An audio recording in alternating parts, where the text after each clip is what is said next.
if you look at the map of India today, you will find that it is very different from what it was 15 years ago. At that time, 2/3 of India was colored in red and 1/3 in yellow. The red portion designated British India proper. The yellow meant the princely states. There were some 500 or 600 of these states, some big and some small, some as big as France, some as small as Monte Carlo, some descended from the sun, others descended from the moon, some enjoying 21 guns, others 5 guns, and clamoring for more. And all of them were autocratic. Of course, some had slightly more progressive governments than others, but none had anything even remotely resembling responsible government. Each considered itself a separate, self-contained entity. And as the government of India threatened to become more and more Indian, the British government devised the theory that the relation of the princess was not with the government of India at all, but with the crown. They invented what is called the paramountcy of the crown. But nobody knew what paramountcy meant. So a royal commission was appointed in order to define paramountcy. The royal commission went all around India, collected evidence, examined witnesses, and finally came to the wise conclusion that paramountcy is paramount.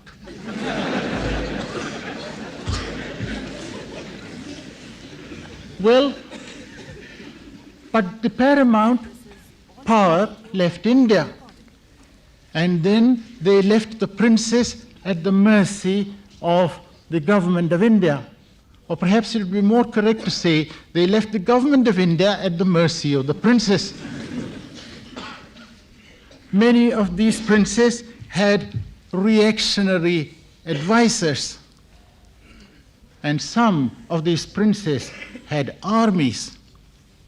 I am ashamed to say that my own state, Travancore, it declared itself independent. It established diplomatic relations with Pakistan and even appointed an ambassador for Travancore to Pakistan. If that plan had been allowed to continue, India would have been balkanized. India would have plunged in the same condition in which it was at the end of the Mughal Empire. But fortunately, at that time, the Home Department and the States Department, they were in charge of a man who was more than a match for the most megalomaniac among princes, the most Machiavellian among divans. Within 2 or 3 years, all these states were brought into the Indian Union.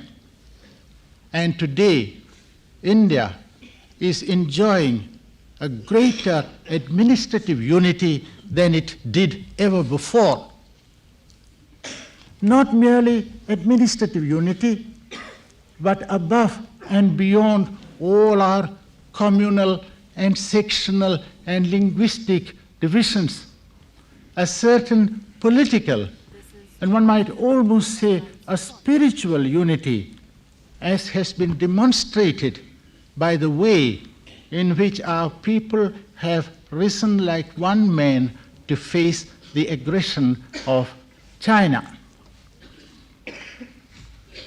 Well,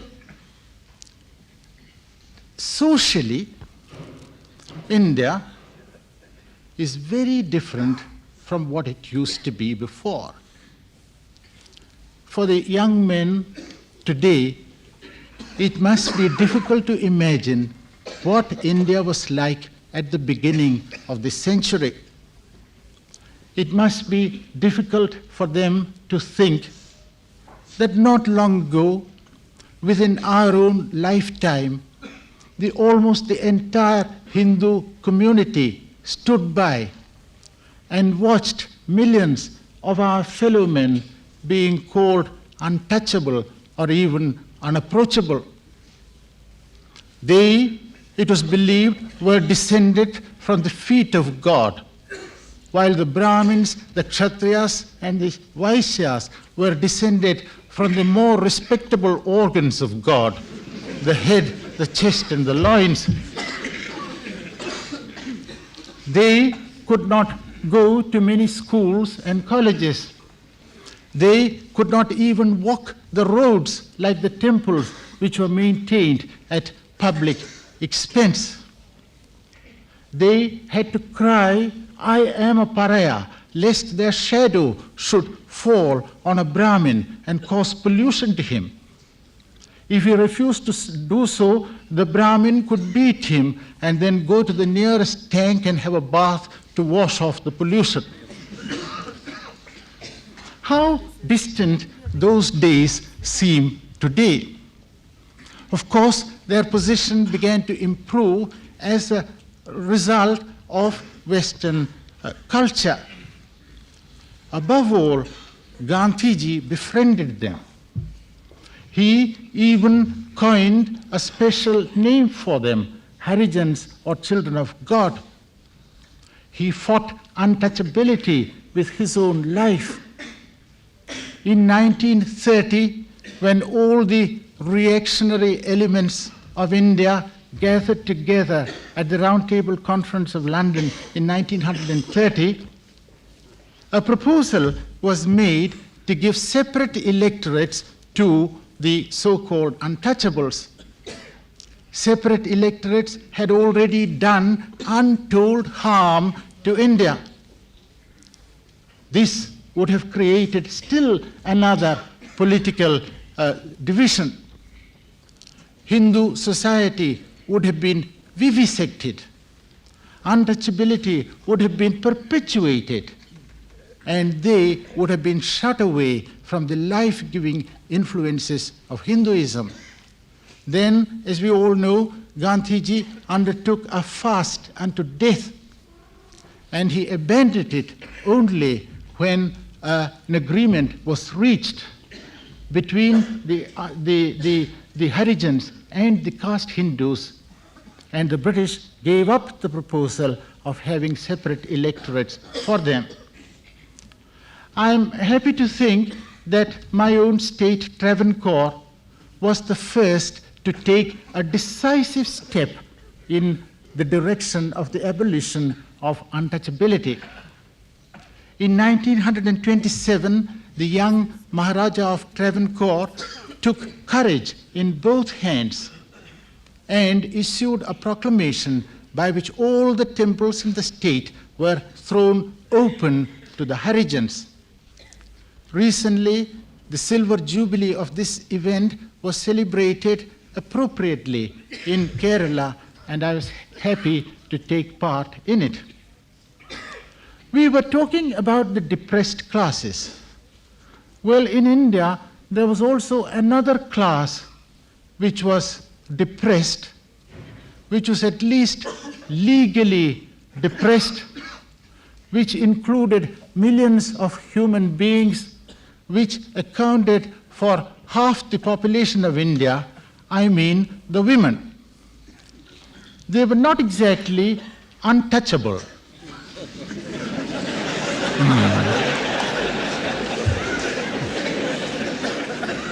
They were perhaps eminently touchable.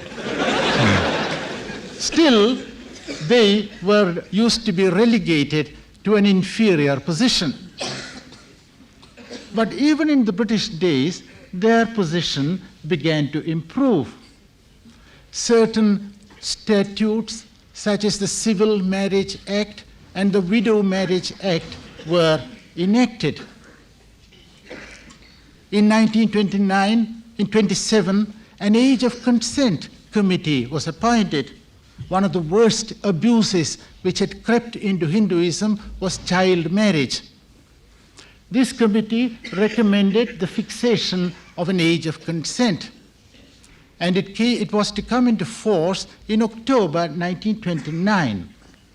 I was then traveling on transfer from the Northwest Frontier Province to Ceylon, and I visited the Ramnath district, and I saw children of 6, 7, 8 being married off, even babies being taken from the cradles and married off before the act came into force. Those days are very distant today.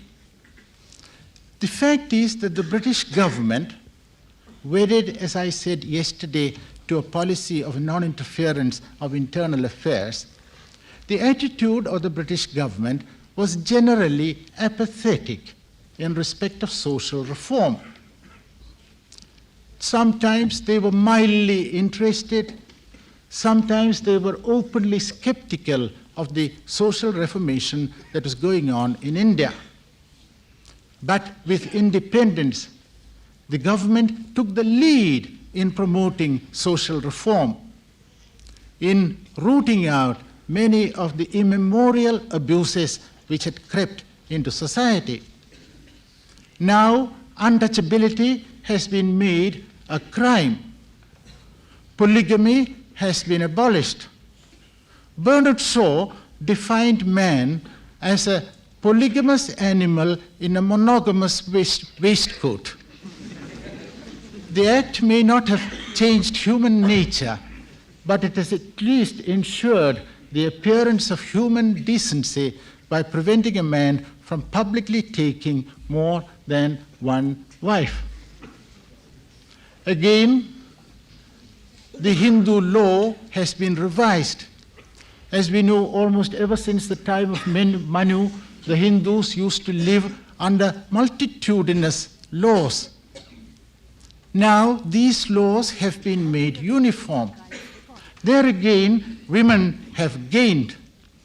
Women, in matters of inheritance and so on, women have been placed on a footing of equality with men. This has been welcomed by the women of India, only with one exception, with the exception of the women of Kerala, who used to fancy themselves not only equal but superior to men and have been brought down a peg or two. These social reforms may be traced back to the 19th century, but in the economic field, the changes have been more novel, more striking. We are making a clean break with the colonial economy of the past. In the early days of imperialism, colonies were regarded as just meant to provide raw materials for the great manufacturing countries of the West. And the people of the colonies were just hewers of wood and drawers of water. Gradually, this idea changed. The conception of domination gave way to the conception of partnership, but the partnership was often of a very unequal character. Great houses like the Tatas and the Birlas sprang up. The British did something even to protect our infant industries. But very little was done to bridge the gulf, to remove the disparity between the rich and the poor. Indeed, the net result of British rule was to increase the disparity between the rich and the poor. Even today, it has been estimated that some 45% of the rural households whose income is less than 600 rupees a year live below the margin of poverty. That 50% whose income is between 600 rupees and 1800 rupees a year live just above the margin of poverty. And 5% have all the good things of the earth. That is an intolerable situation. And it is to remedy this state of affairs that we have launched our great 5-year plans. These have been getting progressively more ambitious. 3,100 crores in the first plan, 6,200 in the second, 9,900 in the third, and looking ahead, 20,700, the estimated figure for the 5-year plan. Our first objective is to improve agriculture. We shall not make the mistake which some communist countries have made of sacrificing agriculture to industry.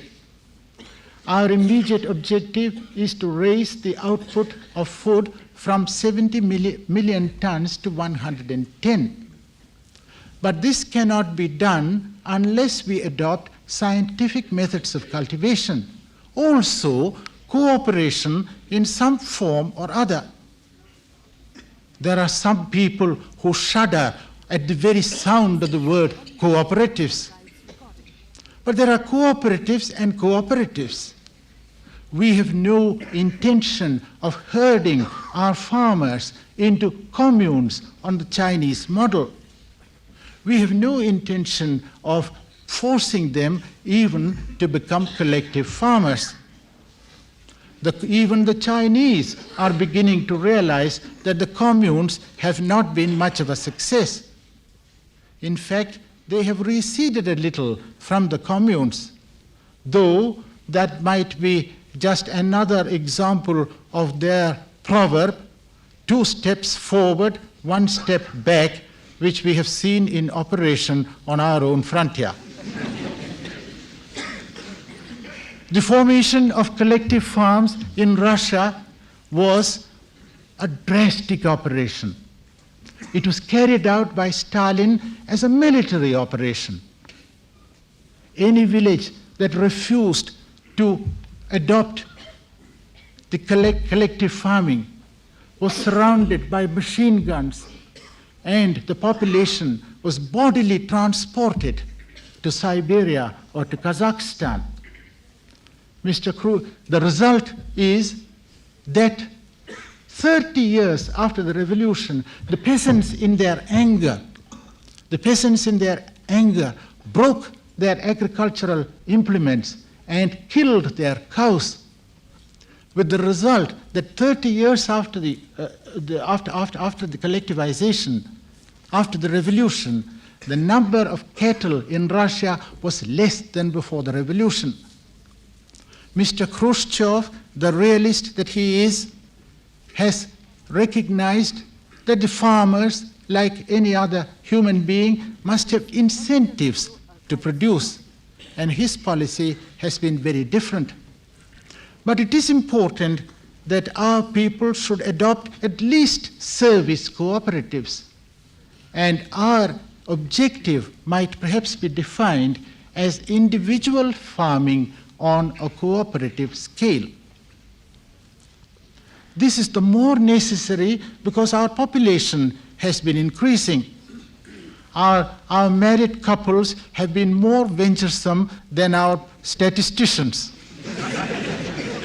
Our statisticians estimated that the population last year would be 400 million. Actually, it was 438 million. They estimated that the population at the end of the 5-year plan would be 500 million. It is more likely to be 600 million. And therefore, unless we adopt some kind of cooperative farming, we shall be in for mass starvation. Well, so far as industry is concerned, after careful thought, we have decided to promote the development of heavy industry without sacrificing light industry. We have today magnificent metallurgical plants which have been established with the assistance of Britain, Germany, the Soviet Union, and America. We have great multi-purpose projects with high dams, one of them the highest in the world, large reservoirs irrigating millions of acres, huge powerhouses giving electricity to hundreds of villages. To some extent, we are even in a position to export our manufactured goods to the industrially advanced countries of the West. And all this is being aided by fundamental research in our physical and chemical laboratories. We are even in a position to produce the atom bomb. But our Prime Minister has declared that whatever happens, we shall not resort to the manufacture of this diabolical weapon. And in this great development, we have had the assistance of both blocs. From the very beginning, we expected and we received assistance from Great Britain and the USA. The USSR was an unknown quantity. In Stalin's time, nothing much happened. Stalin thought of the world in terms of black and white. There was no shade of gray anywhere. India he relegated, of course, to the blacker half. He regarded the independence of India as something superficial, something illusory. He thought that economically India was tied and would continue to be tied to the chariot wheels of the West. But after Stalin's death, the Soviet Union has come and greatly to our assistance.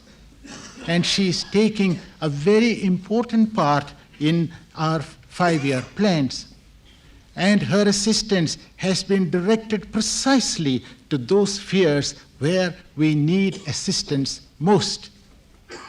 Perhaps this was more than China could bear. Perhaps China did not like our orderly economic growth, so different from her own zigzag development, with great leaps forward and small leaps backward and all the rest of it. Perhaps her recent aggression was aimed at our economic development. If that is so, I have no doubt that sooner or later China will realize that the result of her action has been exactly the reverse of what she intended. Now, ladies and gentlemen, I must conclude this lecture and this series of lectures. I would like to thank you for the courtesy with which you have listened to me. I did not expect that Mr. Bhatt, the Director General, would muster such a large audience in Delhi. I used to think that the people of Delhi were fond of songs and dances, and of course noting and drafting, but not lectures. Well, I appreciate your attention and courtesy all the more, because in some respects, the subject of my lecture is outdated. It has been outdated by recent events. Today, when we talk of the resurgence of India, we talk of the resurgence which has taken place as a result of the Chinese dragon stretching its claws across the Himalayas and spitting venom and breathing fire into our peaceful homelands. That is the resurgence on which our minds are set and should be set. And I feel almost churlish in having distracted your attention by referring to another resurgence which has passed into history. But to us, history is a continuing process. It is a flowing stream. We have not broken with history as the Chinese have done. We have not discarded our heritage as the Chinese have done. And that is what makes it so difficult to say whether we have had a reformation or a revolution. There have been elements of both, and yet it is neither. It has been neither a simple reformation nor a drastic revolution. Perhaps the appropriate term for it would be a renaissance in the literal sense of the word, a rebirth, an experience in resurrection, and that is what the Oxford English Dictionary defines resurgence as, an experience in resurrection. Mahatma Gandhi may be said to have resurrected the spirit of Gautama Buddha. No one will accuse Mao Zedong of having resurrected the spirit of Confucius. Mao Zedong has made no bones about it.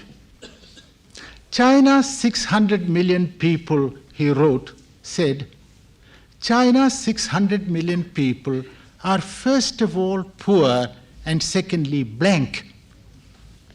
This may seem a bad thing, but in reality it is a good thing. The people want to do things, to make revolution. A clean sheet, says Mao Zedong, has no blotches. And so the newest and boldest pictures can be painted on it. And that is what is happening in China today. The rulers of China are using China as a blank sheet. The rulers of China are painting on it a Marxist or Maoist or Stalinist picture. The rulers of China have erased from this sheet Confucianism and all that it stands for. We haven't erased from our sheet Hinduism or Christianity or Buddhism. Hinduism has had great reformers from the time of Gautama Buddha to Mahatma Gandhi. The last great reformer of Confucianism was Chu Shi in the 12th century. There has not been one since. In the 19th century itself, we have had great reformers. But they were not only religious reformers, they were also social reformers.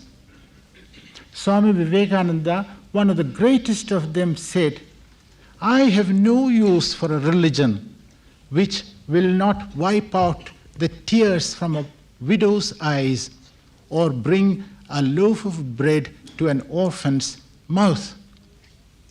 Moreover, Hinduism never became the tool of autocracy. Hinduism never allied itself with the state. Unlike Confucianism, which became a tool of Manchu despotism, and the Orthodox Church, which became a tool of Tsarist despotism. That is why Hinduism has survived in India, while Confucianism has perished in China and Christianity has receded in Russia. The sheet on which we are painting a picture, it is not a new sheet. It is not a blank sheet. It is a sheet littered with the images of the past. And yet on it, a new picture is rising. The picture of a democratic, socialistic, secular pattern of society. I think discerning observers in various parts of the world have approved of this picture, have appreciated it, even admired it. But there are some of our own countrymen who stand to the extreme left of this picture or to the extreme right of this picture and look at this picture from that angle and jeer at it as something formless, something amorphous, and something even monstrous. But these gentlemen don't realize that what is wrong is not in the picture, but in themselves. They suffer from short sight, and they have taken up the wrong position. But the vast majority of our people, they do not suffer from short sight. They do not suffer from political astigmatism. And they know that the picture that is rising in India is a true picture. This is an age of great political artists throughout the world. In some countries, pictures which used to be venerated are being taken down. In almost all the museums and picture galleries of Russia, the pictures of Stalin are being taken down. And in Russia, Stalin has been succeeded by another artist, a more sensible, more resilient, a more genial, a more likable artist, Mr. Khrushchev. And in Asia too, different painters are painting different political pictures in different parts of Asia and Africa. I do not claim that ours is the only good or beautiful picture. I do not even claim that our picture is better or more beautiful than all others. But I do claim that our own picture, the picture we are trying to paint, that is best suited to our traditions, our standards, our genius, and our requirements. Only we must have the same faith in our pattern as others have in theirs. We must have the same dedication to our pattern as others have to theirs.